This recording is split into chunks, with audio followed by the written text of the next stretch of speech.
All right, good evening, students, and I welcome you for another session on biomolecules. तो देखो कि biomolecules के ऊपर लेक्चर्स चल रहे हैं हमारे, और बायोमोलिक्यूल्स पे लास्ट टाइम हमने आपको पॉलीसैकेराइड्स के बारे में बताया। क्या बताया? पॉलीसैकेराइड्स। तो बताओ कि व्हाट आर पॉलीसैकेराइड्स? पॉलीसैकेराइड्स क्या होते हैं स्टूडेंट? जल्दी से बताओ, आपको थोड़ा समय मिलेगा। ये सारे ही क्वेश्चन आंसर इंपॉर्टेंट है कि पॉलीसैकेराइड्स क्या होते हैं स्टूडेंट्स। क्वेश्चन आ गया पेपर में आपके 1 नंबर का। What are polysaccharides? जल्दी से बताओ कि इसका क्या answer. important source of energy. ये कोई केमिस्ट्री का आपने आंसर दिया? इतना कुछ हमने बताया आपको पॉलीसैकेराइड्स के बारे में। वो तो सारे ही हैं, जो कार्बोहाइड्रेट्स होते हैं वो पूरे ही सोर्स ऑफ एनर्जी है। ये आंसर एक्सेप्टेबल थोड़ी है, इसका कुछ नंबर नहीं मिलने वाला। क्या बताया था? Polysaccharides Which have many which have large number of monosaccharide unit joined together by hydrolysis. हाँ जी. By glycosidic linkages. By glycosidic linkage, ये बहुत इंपॉर्टेंट पॉइंट है स्टूडेंट की। उनके अंदर कौन सी लिंकेज होती है? Glycosidic linkage. ये क्वेश्चन आ चुका है पेपर में, वही बार बार रिपीट करता हूं मैं, ग्लाइकोसिडिक लिंकेज। तो उनके अंदर बहुत सारे मोनोसैकेराइड के यूनिट्स होते हैं स्टूडेंट्स। तो जब वो हाइड्रोलाइज होंगे तो बहुत सारे मोनोसैकेराइड्स मिलेंगे। कैसे वो जुड़े हुए आपस में? Glycosidic linkage. What is the glycosidic linkage student? Glycosidic linkage क्या होती है? जल्दी से बताओ। What is it? दो मोनोसाइक्राइड के जो बीच में लिंकेज होती है, जो ऑक्सीजन के थ्रू होती है, और जिसके अंदर वाटर मॉलिक्यूल का लॉस होता है, वो ग्लाइकोसिडिक लिंकेज। तो आपने देखा कि जो स्टार्च है वो एक पॉलीसैकेराइड्स है। तो बताओ कि स्टार्च के अंदर कौन से मेन 2 कंपोनेंट्स होते हैं? जल्दी से बताओ, 30 सेकंड का वक्त मिल रहा। What are the 2 main components of starch student? किस किस चीज का बना हुआ है?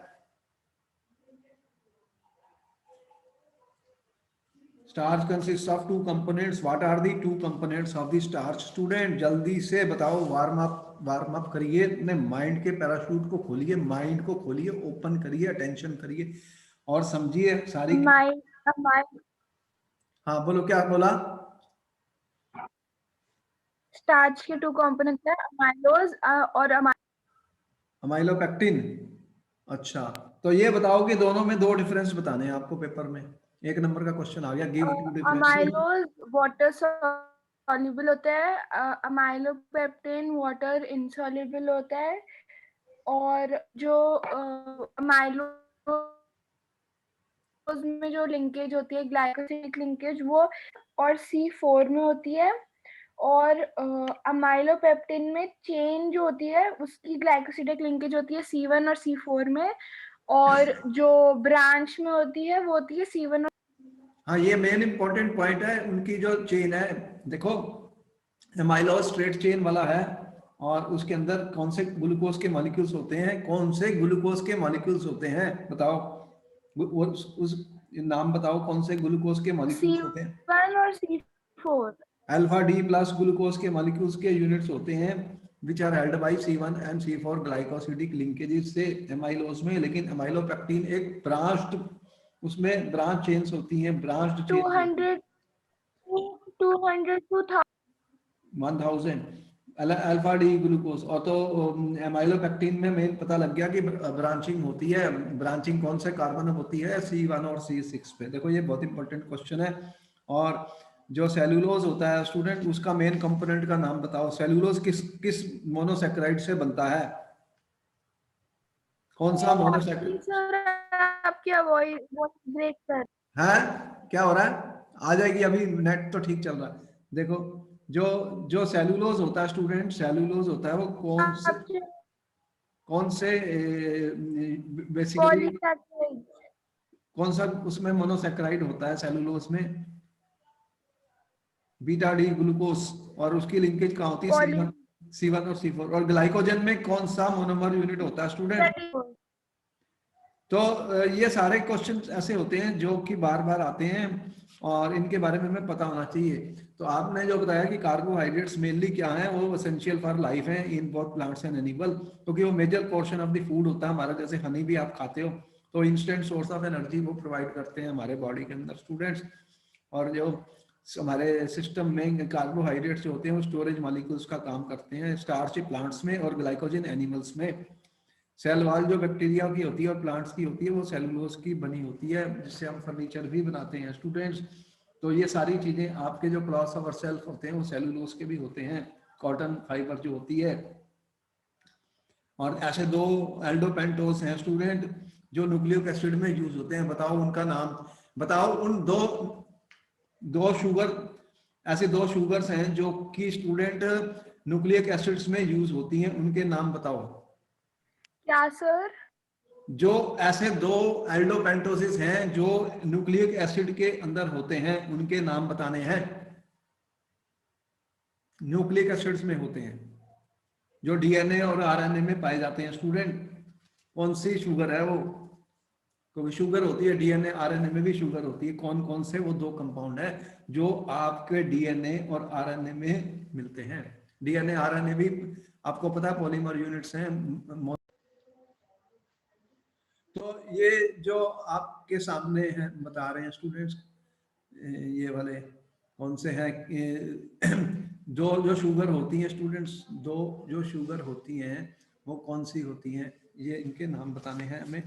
जो शुगर्स कौन सी हैं वो, जो कौन सी शुगर सर? वो आपके दो ऐसे हैं हमारे पास एल्डोपेंटोसिस स्टूडेंट्स, जो कि हमारे को मिलते हैं, किसमें मिलते हैं स्टूडेंट्स?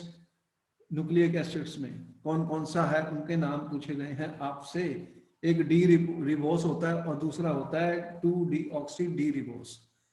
डी रिबोस और 2-डीऑक्सी जो डी रिबोस है स्टूडेंट, ये वो हैं जो न्यूक्लिक एसिड्स में प्रेजेंट होते हैं, न्यूक्लिक एसिड्स में प्रेजेंट होते हैं।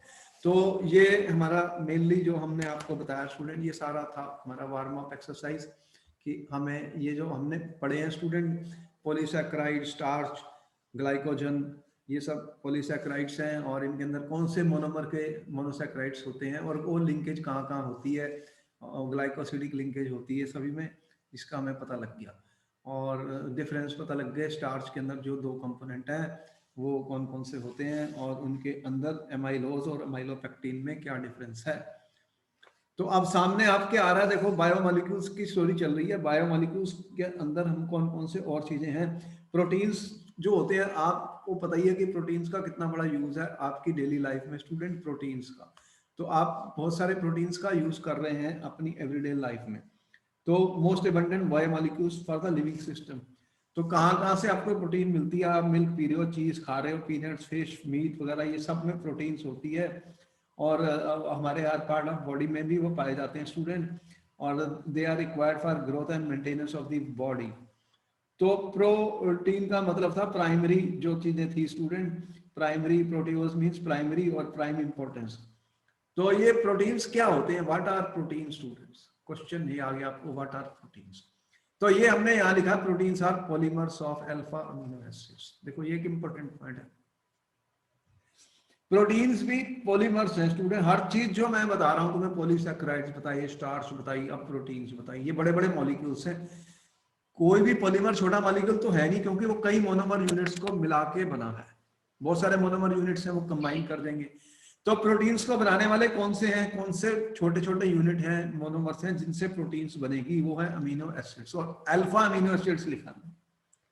अब बताओ कि सबसे पहले तो यही पता हमें करना पड़ेगा कि अल्फा अमीनो एसिड्स कौन से हैं। देखो अमीनो NH2 ग्रुप भी है, अमीनो एसिड का मतलब NH2 ग्रुप भी है और COOH ग्रुप भी है स्टूडेंट, इनमें दो ग्रुप प्रेजेंट है। लेकिन अल्फा अमीनो कह रहा हूं तो अमीन NH2 ग्रुप कौन सी पोजीशन पर है? अल्फा। तो अल्फा कार्बन कौन सा होता है ये देखना। देखो ये मेरे पास COOH है, ये नेक्स्ट कार्बन है। ये अगर कार्बोक्सिलिक ग्रुप है, इस कार्बन को बोलता हूं अल्फा, इसको बोलता हूं बीटा, इस तरह से ये कार्बन गामा होता है एंड सो ऑन। इसके ऊपर NH2 ग्रुप लगी हुई है। आप समझ में आए? ये अल्फा कार्बन पर स्टूडेंट, अल्फा कार्बन जो नेक्स्ट टू COH ग्रुप है उसके ऊपर NH2 ग्रुप जब लगाऊंगा तो वो क्या होगा? Alpha amino acid. आपको समझ में आया कि एक इसमें COH ग्रुप भी है और NH2 भी है। एक से ज्यादा भी हो सकते हैं, एक से ज्यादा भी हो सकते हैं। तो ये अल्फा अमीनो एसिड्स होते हैं स्टूडेंट, अल्फा अमीनो एसिड। तो मैं इसका जनरल फार्मूला अगर ऐसे लिखूं, कैसे लिखूं? R CHNH2COOH। तो ये अल्फा अमीनो एसिड है, ये अल्फा पोजीशन पर NH2 ग्रुप लगा हुआ है स्टूडेंट। ये बेसिक होता है, ये एसिडिक होता है, ये एसिड है, ये बेस है, क्योंकि इसके पास लोन पेयर ऑफ इलेक्ट्रॉन है। ये प्रोटॉन को ले सकता है, ये प्रोटॉन दे सकता है। और आर ग्रुप वेरी करेगा तो फिर डिफरेंट अमीनो एसिड बनते जाएंगे। आर ग्रुप एक साइड चेन है जो मैंने दिखाई है। जब मैं आर ग्रुप को चेंज करता जाऊंगा, आर ग्रुप को मैं चेंज करूंगा स्टूडेंट, तो डिफरेंट टाइप के अमीनो एसिड्स बनते जाएंगे। क्या बनेंगे? डिफरेंट टाइप के अमीनो एसिड्स। तो अल्फा अमीनो एसिड के नाम भी मतलब डिफरेंट से हैं। कोई ग्लाइसिन कहते हैं, किसी को एलानीन, किसी को वेलानीन। एक इनके 3 लेटर सिंबल भी हैं और 1 लेटर सिंबल भी हैं जो अल्फा अमीनो एसिड्स हमने बताए हैं। तो सबसे पहला जो ग्लाइसिन है, सबसे सिंपल जो हमने आपको लिखा ग्लाइसिन स्टूडेंट। ग्लाइसिन को बनाना है तो उसका फार्मूला हम लिख रहे हैं COOH स्टूडेंट। देखो, और यहाँ पर H है, यहाँ पर NH2 है स्टूडेंट, और ये R ग्रुप है। तो अगर मैं R को H कर दूं स्टूडेंट, तो ये क्या बन गया? इसका क्या नाम है? ये बन गया ग्लाइसिन। क्या बन गया? HNH2HCOH। इसे ग्लाइसिन कहते हैं स्टूडेंट, ग्लाइसिन। अगर मैं H को CH3 कर दूं, अगर H को CH3 कर दूं तो क्या बन जाएगा? NH2COOH, H, और ये बन गया CH3। देख रहे हैं? ये है एलानीन। इसको क्या बोलते हैं स्टूडेंट? एलानीन। ये है मेरा एलानीन। तो ये हमारे अल्फा अमीनो एसिड्स जो होते हैं स्टूडेंट। ग्लाइसिन का नाम कहाँ से बना? ग्लाइसिन जो था वो स्वीट टेस्ट का था, तो ग्रीक वर्ड ग्लाइसिन, उसका मतलब स्वीट। ट्रायोसिन जो है वो चीज के अंदर होता है, इसलिए उसे ट्रायोसिन कह दिया। तो ये जनरली रिप्रेजेंटेड बाय 3 लेटर। इनको 3 लेटर से भी रिप्रेजेंट किया जाता है और 1 लेटर के भी। तो कुछ के स्ट्रक्चर आपकी बुक में दिए गए हैं। अल्फा अमीनो एसिड से ही बनेंगे प्रोटीन्स। तो हम क्या कह रहे हैं? Amino acid contain NH2 and COH functional groups depending upon relative position of amino group with respect to carboxylic amino acids can be classified alpha, beta, gamma, जो मैंने आपको बताया। Only alpha amino acids are obtained on hydrolysis of proteins। तो protein से क्या मिले हमें? देखो, प्रोटीन एक बायोमॉलिक्यूल है, बहुत सारे उसके अंदर अमीनो एसिड्स हैं। जैसे कि हमने पॉलीसैकेराइड्स को पानी हाइड्रोलिसिस की थी तो छोटे छोटे मोनोसैकेराइड बने। इनको जब हम हाइड्रोलाइज करेंगे तो अल्फा अमीनो एसिड मिलते हैं। कौन से मिलते हैं? Alpha amino acids. तो अल्फा अमीनो एसिड में दूसरे भी फंक्शनल ग्रुप हो सकते हैं, ये नहीं कि सिर्फ NH2 और COH ग्रुप ही हैं, दूसरे भी हो सकते हैं, लेकिन अल्फा अमीनो एसिड मिले। तो जो नेचुरल अमीनो एसिड्स हैं स्टूडेंट, वो 20 हैं। उनकी लिस्ट आपकी बुक में दे रखी है। देखो, 20 अल्फा अमीनो एसिड की लिस्ट आपकी बुक में दी है, उसका एक पार्ट हम आपको दिखा रहे हैं। तो ये जैसे मैंने जनरल फार्मूला आपको बताया, यहाँ पर देख रहे हैं आप, ये जनरल फार्मूला है। ये कौन सा मैं दिखा रहा हूँ? अल्फा अमीनो एसिड्स का जनरल फार्मूला मैंने लिखा स्टूडेंट। आपको समझ में आया कि ये COH ग्रुप है, इससे जो नेक्स्ट कार्बन है ये अल्फा है। जब अल्फा पर NH2 ग्रुप लग गया तो अल्फा अमीनो एसिड बन गया। R जो है ये वेरी करेगा, R ग्रुप चेंज करूंगा मैं तो कितने अमीनो एसिड बन रहे हैं जो अल्फा वाले हैं। मैं उसके बुक में आपको 20 अल्फा अमीनो एसिड दिखाए गए हैं, नेचुरल अमीनो एसिड्स। तो यहां पर देखिए, जैसे कि name of the amino acid, अगर R ग्रुप, ये R है मेरा, अगर RH है तो उसको क्या बोलते हैं? ग्लाइसिन। मैंने ये दिखाया, ये ग्लाइसिन है, आपको दिख रहा है ग्लाइसिन। उसका फार्मूला क्या हो गया? ये वाला। और उसके बाद एलानीन देख रहे हो, एलानीन। एलानीन में ये R की वैल्यू क्या है? CH3। R की देखो, name of the amino acid, side chain R, ये R चेंज होता जा रहा है, और ये 3 लेटर इनके वर्ड हैं, और ये 1 लेटर के भी इनके वर्ड हैं जो इसे जाने जाते हैं। जब मैं G लिख दूंगा तो ग्लाइसिन होगा, A लिख दूंगा तो कैपिटल A एलानीन है, V वैलीन है, ल्यूसीन है, L। तो इस तरह से स्टूडेंट, तो ये याद करने हैं ये? नहीं, याद नहीं करने। अब मैं बता रहा हूँ क्या करना है इसमें। पहले तुम्हें दिखा जा रहा हूँ कि आपकी बुक के अंदर टेबल है स्टूडेंट, उसमें 20 अल्फा अमीनो एसिड्स के नाम लिखे गए हैं। कितने 20 अल्फा अमीनो एसिड्स। उसके कुछ एग्जांपल आपको मैं दिखा रहा हूं। अब यहाँ जब R को H लगा दिया तो ये बन गया, R की जगह मैंने ये लगा दिया तो वेलिन बन गई, ल्यूसीन। इस तरह से R को आप चेंज करते जाओगे तो डिफरेंट अल्फा अमीनो एसिड बनते जाएंगे। ये 3 लेटर इनके नाम हैं और 1 लेटर से भी जाने जाते हैं।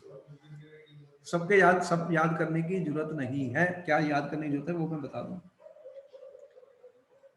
अब देखो कि इनको क्लासिफिकेशन करना है अमीनो एसिड का, स्टूडेंट क्लासिफिकेशन करना है। कैसे करेंगे? मतलब प्रोटीन को अगर मैं हाइड्रोलाइज करूंगा तो उसमें क्या मिलेंगे? प्रोटीन्स जो हैं वो पॉलीमर्स हैं। क्या है? पॉलीमर्स हैं। किसके? अल्फा अमीनो एसिड्स के। तो बहुत सारे यूनिट्स उसके अंदर होते हैं। कितने सारे? बहुत सारे। अब देखो कि जब मैं प्रोटीन्स की हाइड्रोलिसिस करूंगा तो क्या मिलेंगे मुझे? सिर्फ इनको अल्फा अमीनो एसिड्स मिले। क्या मिले? इसको और अच्छी तरह से लिख लो अगर कोई डाउट है स्टूडेंट्स। क्या मिला हमें स्टूडेंट्स? अल्फा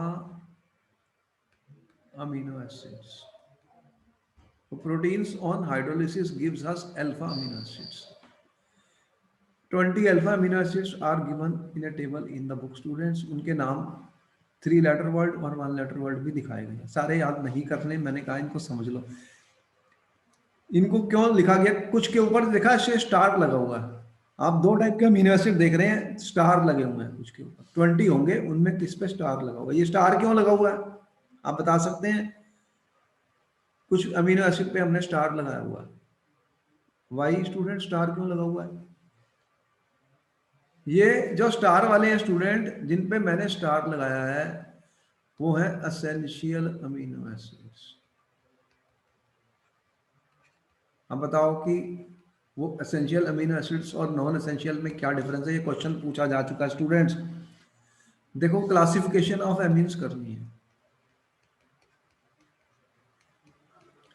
क्या करनी है? Classification of amino acids. Amino acids की क्लासिफिकेशन कैसे करते हैं स्टूडेंट? एक तो करते हैं कि एसिडिक, बेसिक या न्यूट्रल के बेस पे। एक इनका बेसिस क्या है? एसिडिक, बेसिक और न्यूट्रल। देखो कौन सा ग्रुप एसिडिक है? COOH ग्रुप एसिडिक है। बोलो है? ये प्रोटॉन को लूज कर सकता है। और NH2 ग्रुप कौन सा होता है स्टूडेंट? बेसिक। ठीक है। अगर दोनों में एक एसिडिक और एक बेसिक ग्रुप है मान लो, या कि रिलेटिव नंबर ऑफ अमीनो और कार्बोक्सिलिक एसिड सेम है, अगर इक्वल नंबर है स्टूडेंट्स किसका? एसिडिक और बेसिक NH2 ग्रुप्स का और COOH ग्रुप का, तो वो फिर न्यूट्रल हो जाते हैं। क्योंकि एक जितने एसिड है उतने ही बेस है ग्रुप उसमें। अगर मोर COH ग्रुप हो जाते हैं तो वो एसिडिक हो जाएगा, और अगर मोर NH2 ग्रुप हो जाते हैं तो वो क्या हो जाएंगे? बेसिक अमीनो एसिड्स हो जाएंगे। तो इस तरह के अमीनो एसिड हो सकते हैं। तो डिपेंड करता है कि उसमें कितने COH और कितने NH2 ग्रुप होंगे, क्योंकि एक से ज्यादा हो सकते हैं, ये हमने बताया। दूसरी क्लासिफिकेशन हमने बताई, ये फर्स्ट क्लासिफिकेशन है। सेकंड ये कहता है 2 टाइप के अमीनो एसिड्स होते हैं, एसेंशियल एंड नॉन एसेंशियल। अब बताओ कि ये क्वेश्चन पेपर में आया था, what is the difference between essential and non essential amino acids? Give one example of each. अब हमें एक एक एग्जांपल देना पड़ेगा। आपको मिल रहे हैं 30 सेकंड। अगर आपने सोचना है तो जल्दी बताओ कि एसेंशियल अमीनो एसिड कौन से होते हैं। एसेंशियल का मतलब वो तो बिल्कुल जरूरी है हमारे बॉडी के लिए, और नॉन एसेंशियल का मतलब कि नहीं, हमारे शरीर को ना भी मिले तो वो कर लेता अपने आप बंदोबस्त। आपके शरीर के अंदर भी प्रोड्यूस होते हैं ये सारी चीजें। तो जिन चीजों को आपकी बॉडी खुद बना सकती है वो तो नॉन एसेंशियल हो गए, और जिनको आपकी बॉडी सिंथेसाइज नहीं कर सकती स्टूडेंट्स, बाहर से लेने पड़ते हैं, वो एसेंशियल हो गए। ठीक है। तो नॉन एसेंशियल कौन से हो गए? Which can be synthesised which can be student synthesized, ठीक है, which can be synthesized in the body, तो बॉडी के अंदर बनाए जा सकते हैं नॉन एसेंशियल। और एसेंशियल कौन से हो गए students? which cannot be synthesized by the body, वो बॉडी नहीं बना सकती, जो बॉडी नहीं बना सकती स्टूडेंट वो एसेंशियल। नॉन एसेंशियल विच जो बॉडी खुद बना लेती है, उनकी हमें बाहर से जरूरत नहीं है। तो एसेंशियल वालों को हमें ये कहां से ऑब्टेन करेंगे फिर? We will obtain from diet, आप जो खाओगे चीजें वहां से आपको प्राप्त होंगी। कौन सी? एसेंशियल वाली। जिनके ऊपर स्टार लगा हुआ है स्टूडेंट वो एसेंशियल है। मैंने बताया ना जो स्टार वाले हैं, किनके ऊपर स्टार लगा हुआ है। अब वो कह रहा है एक एक नाम बताओ। देखो आइसोल्यूसिन है, जैसे देख रहे हो इसके पास स्टार लगा हुआ है ये दिख रहा है। तो आइसोल्यूसिन है, लाइसिन है, इनके ऊपर स्टार है, ये एसेंशियल वाले हैं। और कौन से एसेंशियल वाले? देखो वेलिन है, ल्यूसिन है, इनके ऊपर स्टार है, ये एसेंशियल है। ये बाहर से हमें फूड में लेने पड़ेंगे। ग्लाइसिन जो है इसके ऊपर स्टार नहीं है, तो ये नॉन एसेंशियल है, ये बॉडी खुद बना लेती है। ठीक है, तो ग्लाइसिन जो आती है स्टूडेंट, ये जो ग्लाइसिन है इसका 3 लेटर वर्ड है GLY, और 1 लेटर वर्ड क्या है? G। ये वाला G जो है स्टूडेंट ग्लाइसिन, ये जो नॉन एसेंशियल है, ये बॉडी खुद बना सकती है। और ये इसके एग्जांपल देने हैं एसेंशियल अमीनो एसिड में, तो कोई भी उठा लो यहाँ से। मैंने कहा लाइसिन। अगर एक एक एग्जांपल पूछता है एग्जाम में तो आपको कुछ तो याद करना ही पड़ेगा इसमें।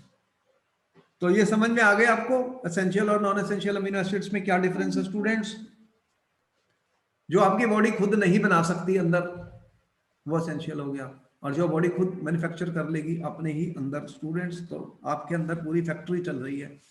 आपके शरीर में पूरी केमिकल की फैक्ट्रीज चल रही हैं। आपके सेल यही काम कर रहे हैं, सब कुछ बनता जा रहा है जो आपको जरूरी है जीने के लिए।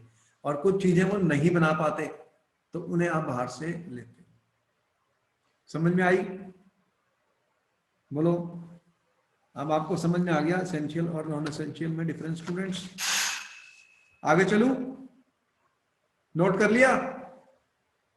बोलो। एग्जाम्पल भी दिखा दिए। तो देखो कि हमने जब आपको क्लासिफिकेशन बताई कि एसिडिक, बेसिक या न्यूट्रल, तो हमने कहा रिलेटिव नंबर ऑफ अमीनो और COH के ऊपर डिपेंड करता है। इक्वल नंबर ऑफ अमीनो और कार्बोक्सिलिक तो ये न्यूट्रल हो गया। और more amino acids can be synthesize, दोनों में डिफरेंस बता दिया। दूसरा क्लासिफिकेशन की नॉन एसेंशियल अमीनो एसिड्स और एसेंशियल में डिफरेंस बता दिया। अब क्या होता है कि ये देखिए, ये हमने आपको दिखाया है कि जो अमीनो एसिड है उसमें एक बेसिक ग्रुप है स्टूडेंट। देखो ये अगर मैंने ऐसे लिखा R, इसको ठीक कर देता हूँ एक मिनट। अगर मैंने ये लिखा RCH2, RCH, यहाँ पे NH2 है स्टूडेंट, इसको भी हटाना पड़ेगा क्योंकि ज्यादा बना दिया। अच्छा लो, ये RCHNH2 ये आपका बन गया अल्फा अमीनो एसिड। बोलो बन गया। अब यहां से ये प्रोटॉन एसिडिक है, ये बेसिक है, तो ये प्रोटॉन यहां से यहां आ सकता है? आ सकता है कि नहीं आ सकता? जल्दी बताओ। ये वाला प्रोटॉन लूज हो सकता है और ये प्रोटॉन गेन कर सकता है। तो क्या बनेगा? अगर इसने प्रोटॉन गेन कर लिया तो ये NH3+ हो गया स्टूडेंट्स, और ये क्या बन गया? C+O। अब इसमें देखो 2 बन गए, एक पॉजिटिव और एक नेगेटिव आयन बन गया। इसे क्या बोलते हैं? Jitter ion. ये क्वेश्चन आ चुका है स्टूडेंट पेपर में, what is a jitter ion. तो ऐसा जो आयन बनता है एक जिसमें एक पॉजिटिव चार्ज है एक नेगेटिव चार्ज है, उसे जीटर आयन कहा जाता है। उसे क्या बोलते हैं स्टूडेंट? Jitter ion. ठीक है, तो आप देख रहे हैं कि जीटर आयन है। और यहाँ पे देखो, यहाँ पे हमने शो किया ये H यहाँ से यहाँ आ गया, ये जीटर आयन है। और यहाँ पे देख रहे हो कार्बन एक के ऊपर एक मैंने लगाया स्टार क्योंकि इसके साथ 4 डिफरेंट ग्रुप लग गए हैं। तो जब कार्बन के साथ 4 डिफरेंट ग्रुप लगते हैं, ऐसे कार्बन को क्या कहते हैं, क्या बोलते हैं? ऐसा कार्बन क्या हो जाएगा, जल्दी से बताओ। जब कार्बन के साथ 4 डिफरेंट ग्रुप लग गए, ये 4 डिफरेंट ग्रुप लग गए कार्बन के साथ, लगे, बोलो लग गए, ये वाला कार्बन, तो ये कार्बन क्या बन गया, एसिमेट्रिक। जब कार्बन एसिमेट्रिक हो जाए, ये कायरल बन गया मॉलिक्यूल। क्या है, कायरल मॉलिक्यूल है। जल्दी से बताओ, कायरल पढ़ा था तुमने, कायरल मॉलिक्यूल्स क्या होते हैं, व्हाट आर कायरल मॉलिक्यूल्स? जिनके चारों तो ये और कैसे, कार्बन पे ये जब सारे कंपाउंड, अलग अलग, ये क्या हो जाते हैं कंपाउंड्स, ऑप्टिकली एक्टिव। ये क्या हो जाते हैं, ऑप्टिकली एक्टिव हो जाते हैं। तो जो हम अल्फा अमीनो एसिड्स की बात कर रहे हैं, जो ज्यादा all naturally alpha amino acids are optically active except, ये क्वेश्चन इंपॉर्टेंट है, ऑल नेचुरली अक्रिंग। कितने मैंने लिखे हैं, 20, 20 बता, 20 लिखे हैं टेबल में। All naturally occurring alpha amino acids, ये क्या होते हैं, ऑप्टिकली एक्टिव। एक्सेप्ट, एक नहीं होता, कौन सा नहीं होता, जल्दी से बताओ कौन सा ऐसा है जो ऑप्टिकली एक्ट नहीं होगा एक्टिव, क्या बता सकते हैं उसका नाम, जो ऑप्टिकली एक्टिव नहीं है?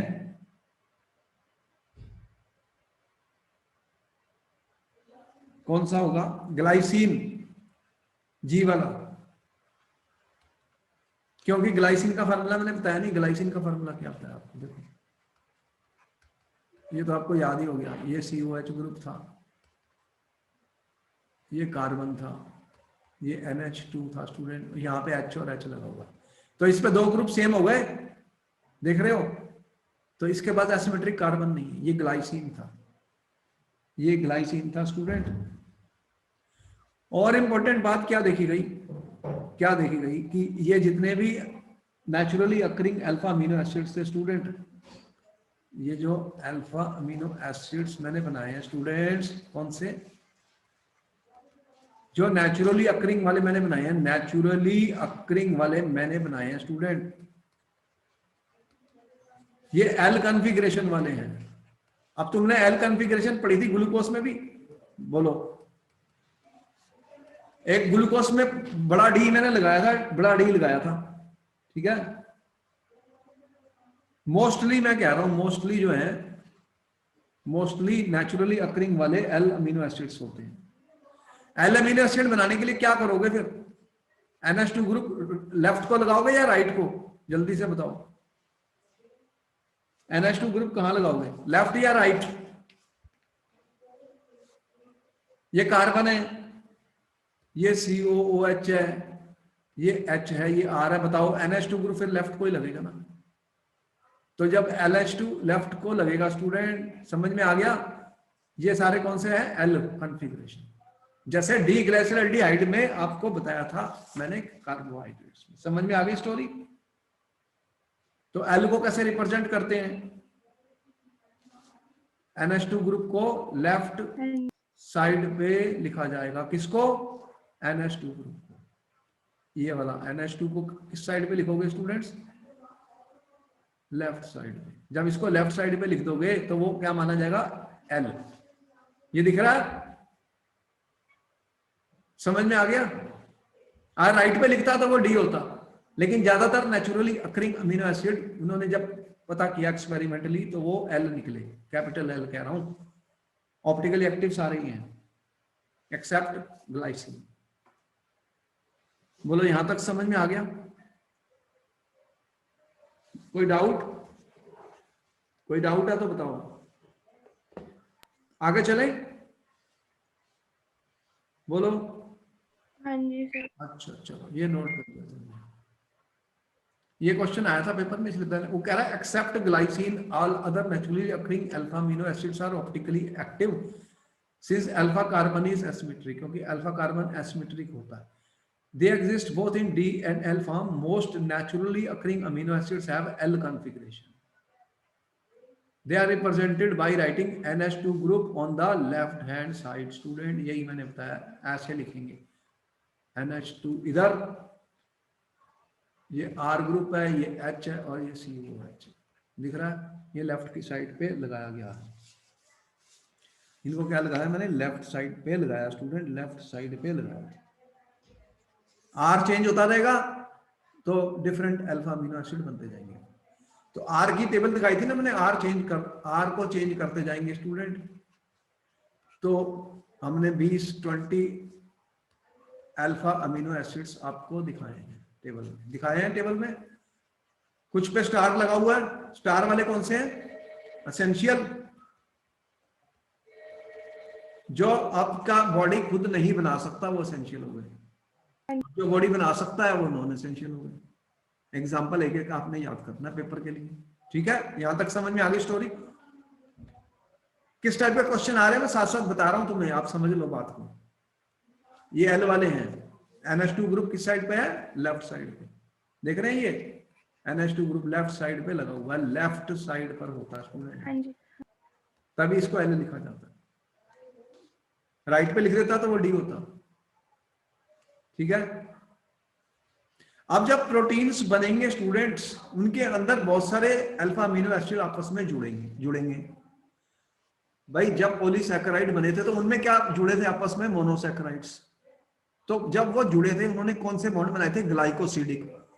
यहां पर तुम कह रहे हो कि 20 अमीनो एसिड हैं, वो जुड़ेंगे आपस में तो बहुत सारे बनेंगे, बहुत सारे सीक्वेंस बन सकती हैं, बहुत डिफरेंट डिफरेंट टाइप के स्ट्रक्चर बन सकते हैं। अल्फा अमीनो एसिड 20 हैं, 20 को एक सेम जुड़ गए, डिफरेंट जुड़ गए तो बहुत सारे बनेंगे।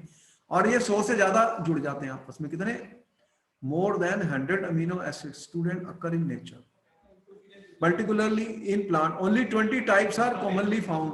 प्रोटीन के अंदर कितने मिले, 20 टाइप के। In protein molecule student alpha amino acids are linked by peptide bond. ये देखो ये क्वेश्चन आने वाला है, बताओ कि पॉलीसैकेराइड्स में कौन सा बॉन्ड था, ग्लाइकोसिडिक बॉन्ड। यहां पे कह रहा हूं पेप्टाइड बॉन्ड बनेगा, क्या बनेगा, पेप्टाइड बॉन्ड। अब क्वेश्चन तुम्हें यही पूछा जाएगा एग्जाम में, what is a peptide bond. Note किया इसको, अमीनो एसिड कैसे जुड़ जाएंगे, पेप्टाइड बॉन्ड बना के जुड़ेंगे, ये बहुत इंपॉर्टेंट है। पेप्टाइड बॉन्ड क्या होता है, पेप्टाइड बॉन्ड का फार्मूला ये दिख रहा है मुझे, देखो ये पेप्टाइड बॉन्ड है। इस तरह की लिंकेज होगी, इस तरह की स्टूडेंट लिंकेज होने वाली है डिफरेंट अल्फा अमीनो एसिड्स में। कितने सारे हैं, 20। अब एक लिया मैंने, उसको दूसरे के साथ जोड़ा, या सेम को सेम के साथ जोड़ दिया, इस तरह से कई तरीके के बहुत डिफरेंट टाइप के प्रोटीन्स होते हैं। ये नहीं कि ये एक ही प्रोटीन है। आपको पता है कि जब आप फूड खाते हैं तो डिफरेंट फूड में डिफरेंट टाइप की प्रोटीन्स है, पढ़ी आपने ये बात कि नहीं। हाँ जी। तो आपको बहुत सारे अमीनो एसिड्स, बहुत सारे प्रोटीन्स चाहिए, एंजाइम्स भी प्रोटीन्स होती हैं। तो ये किसके पॉलीमर है, अल्फा अमीनो एसिड्स के। और कौन से बॉन्ड से ये जुड़ेंगे आपस में, पेप्टाइड बॉन्ड से। कैसे जुड़ते हैं अब ये देखना, देखो कि मैं ये कह रहा हूं alpha amino acids are linked by peptide bonds between the amino groups of amino acid and carboxylic group of its neighbour. होगा क्या कि आपके पास देखो ये आपके पास एक अमीनो एसिड है, ठीक है। इसके पास कौन सा ग्रुप लगा हुआ है, देखो CO और OH लगा हुआ है। इस तरह से R तो कुछ भी हो सकता है ना। एक और अमीनो एसिड आया, एक और अमीनो एसिड आ गया, ये देख रहे हैं, इसके पास भी यही है, ये है CHR और क्या है C, यहाँ पे NH है, ये फिर वही COOH है। आगे भी जुड़ेंगे, ये आगे भी जुड़ते जाएंगे जब मैं चेन दिखा रहा हूं। अब ये क्या करेंगे, ये देख रहे हो, ये निकल जाएगा बाहर, ये जब जुड़ेंगे तो ये वाटर H2O बाहर निकल गया तो क्या बनेगा, ये CO और NH बॉन्ड यहां पे बन गया, क्या बन गया, NH2CHR C, क्या बना, डबल बॉन्ड O, ये क्या बना NH, ये NH CH4COH, इस तरह ये आगे यहां भी जोड़ते जाएंगे। तो ये वाला बॉन्ड बन गया, ये क्या, कौन सा, इसे क्या बोलते हैं, ये जो बना है इसे क्या बोलते हैं, पेप्टाइड बॉन्ड। इसको क्या बोलते हैं, पेप्टाइड बॉन्ड। बात समझ में आई? ये बहुत इंपॉर्टेंट क्वेश्चन है कि व्हाट इज पेप्टाइड बॉन्ड। तो बताओ फिर, what is peptide bond student, what is a peptide bond, what is a peptide bond, कैसे बना स्टूडेंट, क्या लिखेंगे, what is a peptide bond. यहां पर देखो मैंने दो कंपाउंड लिए हैं, ये Gl बाई और Al। Gl कौन सा है, ग्लाइसिन, Al ए क्या है, एलानीन। आप देख रहे हैं ये ग्लाइसिन है और ये एलानीन है। यहां पर क्या हुआ है, माइनस वाटर, और ये बॉन्ड बन गया। दिख रहा है तुम्हें, जल्दी बताओ, ये दिख रहा है ये वाला, ठीक है, ये मेरा Gl है और ये कौन सा है, Ala, एलानीन। तो ये दो अमीनो एसिड है, इन्होंने आपस में बॉन्ड बनाया है। ये कौन सा बॉन्ड है, इसे क्या बोलते हैं, पेप्टाइड बॉन्ड। कौन सा बॉन्ड बनाया है, पेप्टाइड बॉन्ड। बहुत सारे बनेंगे, आगे भी जुड़ते जाएंगे। ये यहाँ पर सिर्फ मैंने एक लिंकेज दिखाई है। कितने, अभी तो बताया आपको कितने सारे मॉलिक्यूल्स होते हैं, बहुत सारे जुड़ेंगे ये आपस में। तो ये 100, 100, 200 ऐसे बहुत सारे मॉलिक्यूल आपस में जुड़ते जाएंगे और इस तरह से डिफरेंट टाइप की प्रोटीन्स बनती जाएंगी। कितने टाइप की, बहुत सारी।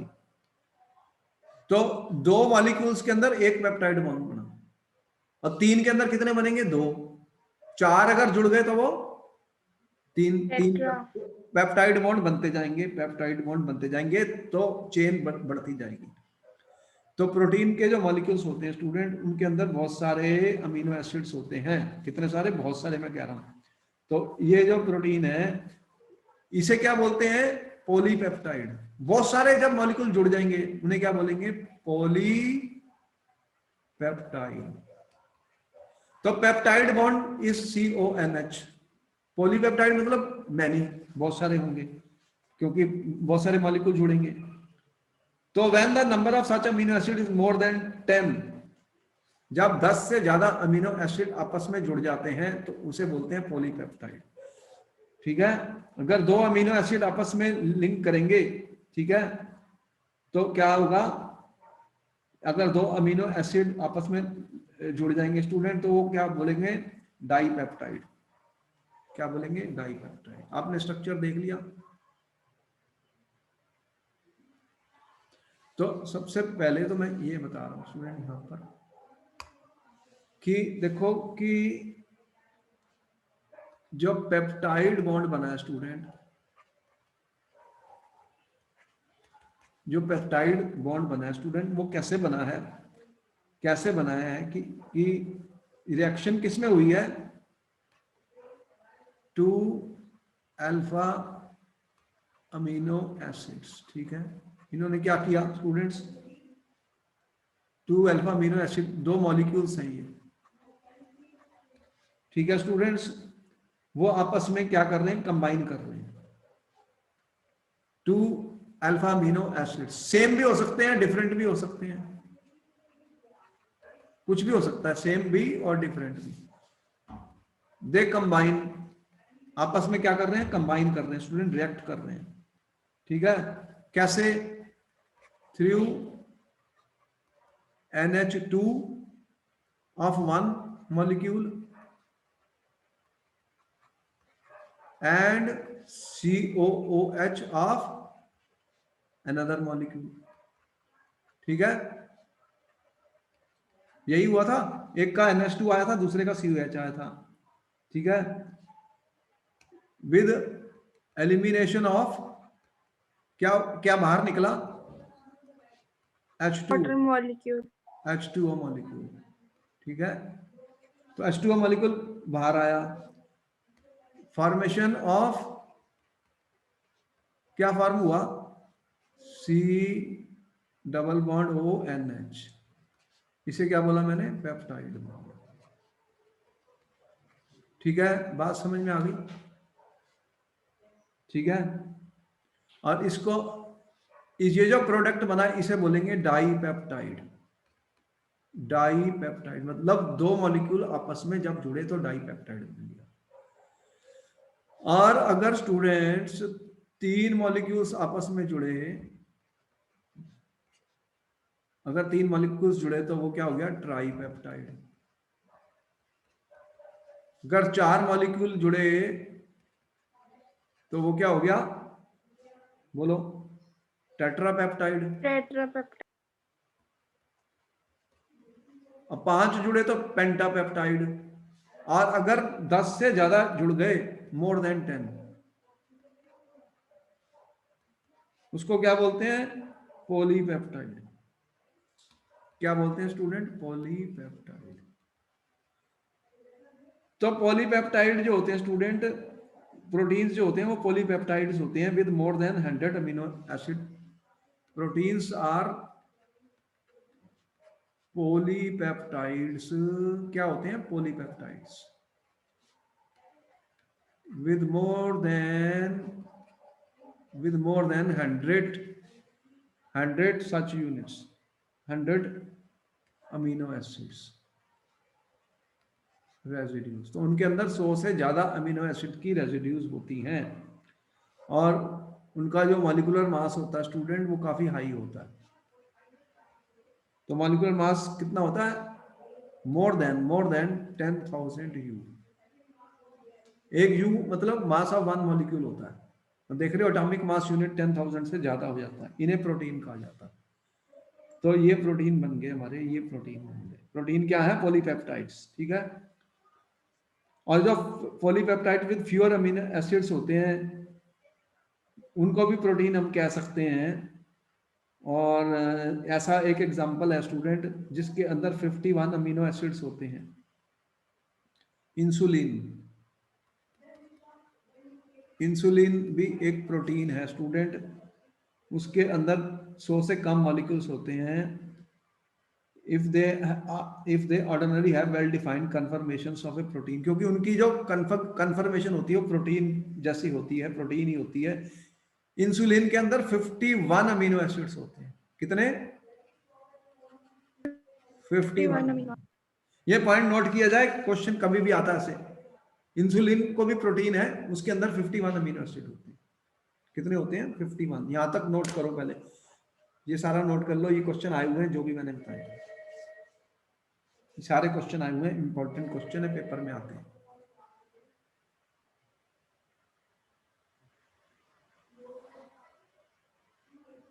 समझ में आया? यहां पे क्वेश्चन पूछेगा what is a peptide bond. और पॉलीसैकेराइड्स में क्या क्वेश्चन पूछा गया आपसे? What is a glycosidic bond. उसमें ग्लाइकोसिडिक लिंकेज था, इसमें पेप्टाइड लिंकेज है। तो पेप्टाइड लिंकेज का फॉर्मूला पता लग गया, CONH। पेप्टाइड लिंकेज का फॉर्मूला आपको पता ही लग गया, CONH। मतलब शॉर्ट फॉर्म में आपने कैसे शो किया?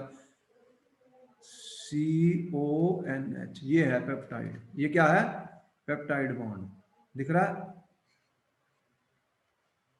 एक का अमीनो एसिड, एक का NH2 ग्रुप और दूसरे का COH ग्रुप, जब वह जोड़ेंगे वाटर लॉस हो जाएगा और क्या बनेगा? CONH। ये NH2 नहीं है, NH है, इसको ठीक कर लो, ठीक है।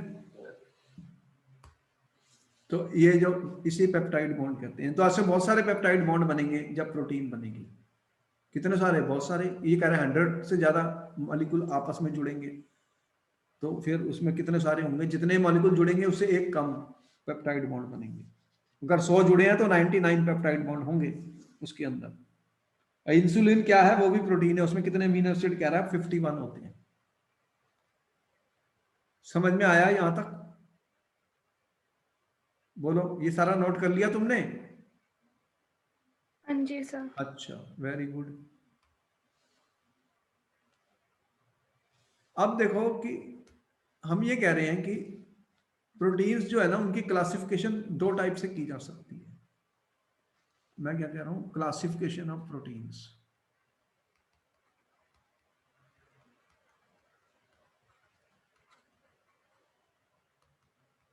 There are one of the method of classification is molecular shape के बेस पे।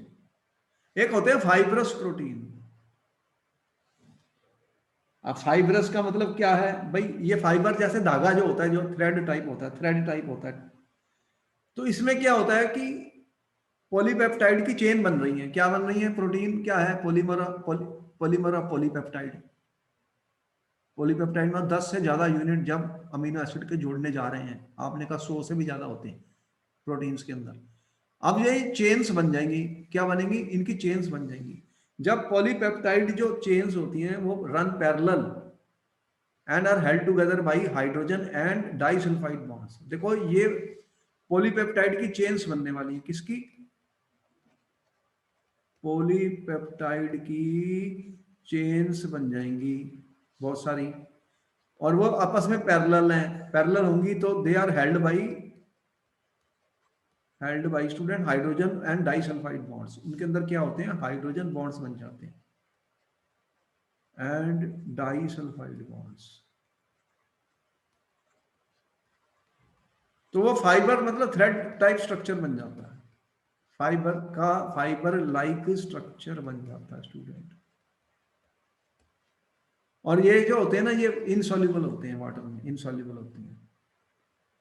कोई एग्जांपल बता सकते हो फाइब्रस प्रोटीन्स का? फाइब्रस प्रोटीन्स का एग्जांपल बता सकते हो स्टूडेंट्स? देखो आपके जो बाल हैं सिर के, ये जो आपके बाल होते हैं, सबसे आसान तो यही एग्जांपल है।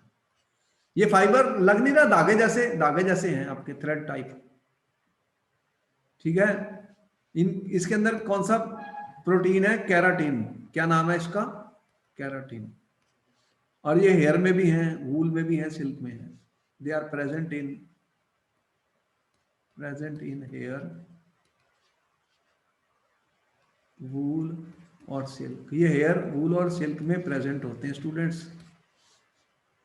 किस में प्रेजेंट होते हैं? They are present in hair, wool and silk student. Keratin कहते हैं इसको। क्या बोलते हैं? कैराटीन। आपको पता है कि ये आपके and myosin they are present in muscles also. ये मसल्स में भी प्रेजेंट होते हैं स्टूडेंट, मसल्स में भी प्रेजेंट होते हैं। तो फाइब्रस प्रोटीन्स का आपको पता लग गया। ये वाटर में इनसॉल्युबल होते हैं। They are insoluble in water student. पानी में ये डिसॉल्व नहीं होते। क्या होता है? पानी में ये dissolve, they are insoluble in water.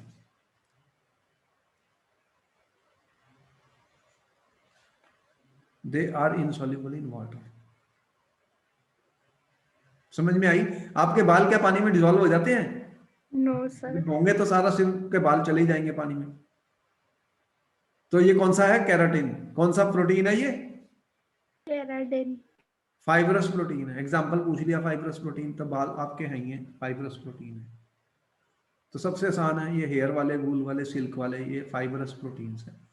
इनके अंदर जो पॉलीपेप्टाइड चेन्स होती हैं वो रन पैरेलल और हेल्ड टुगेदर। उनके अंदर कौन से बॉन्ड बनते हैं आपस में? किससे जुड़ती हैं? ये हाइड्रोजन और सल्फाइड बॉन्ड्स होते हैं। और जो सेकंड टाइप मैं बता रहा हूं वो ग्लोबुलर प्रोटीन्स हैं। When chains of polypeptide coil around. देखो ये जो पॉलीपेप्टाइड की चेन्स होती हैं वो कॉइल्स बना लेती हैं, कॉइल कर लेते हैं और वो स्फेरिकल शेप में आ जाती है। क्या शेप बन जाती है? स्फेरिकल शेप, कॉइल बन जाती हैं। ये जो होते हैं स्टूडेंट, ये वाटर सॉल्युबल होती है। दोनों में डिफरेंस पता लग गया? डिफरेंस पूछा था उसने पेपर में। ग्लोबुलर प्रोटीन्स कौन सी है? They are water soluble, soluble in water. इसका एग्जांपल लिखना है इंसुलिन। इंसुलिन किसका एग्जांपल है? ग्लोबुलर प्रोटीन्स का।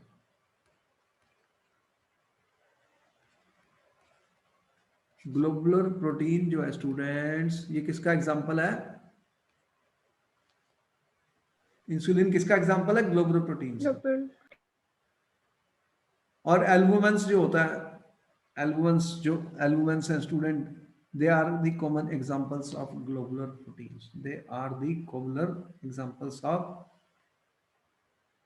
यहां तक तुम्हें समझ में आया? बोलो। हाँ जी सर। अब इसका हम नेक्स्ट लेक्चर में करेंगे, वो सारे इनके स्ट्रक्चर हैं यहाँ तक, मतलब एक पार्ट इसका खत्म हो गया। उसके बाद इनके स्ट्रक्चर्स देखेंगे, किस टाइप के इनके स्ट्रक्चर्स होते हैं, और इनके जो एंजाइम्स क्या होते हैं, और फिर उसके बाद डीएनए और आरएनए, इसमें डीएनए और आरएनए के बारे में बताएंगे, कौन कौन से उनमें कंपोनेंट्स होते हैं। मेनली हमें केमिस्ट्री से कंपोनेंट्स ही देखने हैं, इनमें कौन कौन से कंपोनेंट्स से ये बने। ठीक है, फिर आपको मैं मिलता हूँ नेक्स्ट क्लास में। यहाँ तक नोट कर लो सारा, इनके एग्जांपल और कुछ क्वेश्चन वगैरह इनके सॉल्व कर लो, स्टडी कर लो। Okay then, good night. फिर मैं आपको thank you sir, good night. Next class में।